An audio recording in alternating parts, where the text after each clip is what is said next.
നമ്മുടെ ആശുപത്രിയിൽ ഒരു സർജറിയായിട്ട് ബന്ധപ്പെട്ട് നടക്കുന്ന കാർഡിയാക് അറസ്റ്റ് ഒരു അഡ്വേഴ്സ് ഇവൻ്റ് ആണ്. ആ കാർഡിയാക് അറസ്റ്റ് മാത്രമല്ല, ചില സമയത്ത് ഈ അനസ്തേഷ്യ മെഡിക്കേഷൻ്റെ കണ്ടിന്യൂഷൻ നിന്ന് പോകും. ഗ്യാസ് ചിലപ്പോൾ സപ്ലൈ ഫെയിലുവർ ആയി പോകും. ചില സമയങ്ങളിൽ നമ്മുടെ ആ എൻഡോട്രാക്ച്വൽ ട്യൂബ് ഡിസ്പ്ലേസ്ഡ് ആവും, സ്ലിപ്പായി മാറും. സ്വാഭാവികമായിട്ടും എയർ എംബോളിസത്തിനുള്ള പോസിബിലിറ്റി എവിടെയുണ്ട്.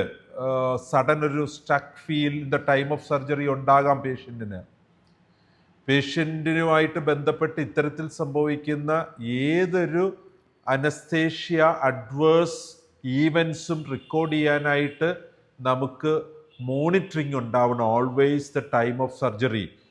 അപ്പോൾ ആ ഒരു monitoring intra operative adverse anaesthesia events are recorded and monitored എന്നാണ്. അപ്പോൾ അത് നമുക്ക് അറിയാമല്ലോ, നമ്മുടെ പേഷ്യൻ്റെ റെക്കോർഡ് ഓപ്പൺ ചെയ്യുമ്പോൾ അവിടെ ഈവൻസ് എന്ന് പറഞ്ഞ ഒരു ബട്ടൺ കാണും. അതിൽ ക്ലിക്ക് ചെയ്താൽ ഇത്തരത്തിലുള്ള എല്ലാ ഈവൻസും അവിടെ വിസിബിൾ ആവും. അതെപ്പോൾ സംഭവിച്ചു, എന്തായിരുന്നു എന്ന് കാണുകയും അത് വെച്ചുകൊണ്ട് നമ്മളൊരു കറക്റ്റീവ് ആൻഡ് പ്രിവെൻറ്റീവ് ആക്ഷൻസ് എടുക്കാൻ ഈ ഡോക്യുമെൻറ്റേഷൻ നമ്മളെ സഹായിക്കും.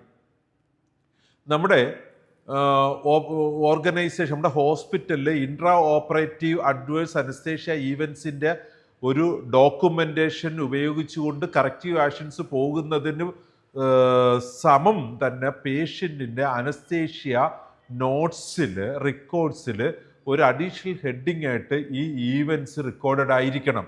കാരണം ഫർദർ ഈ പേഷ്യൻ്റെ സപ്പോർട്ടിങ്ങിൽ ഈ ഈവൻസ് സംഭവിച്ചിട്ടുണ്ട് എന്നുള്ളത് കൂടുതൽ വ്യക്തമായ കെയറിങ് കൊടുക്കുന്നതിന് സഹായമാകും.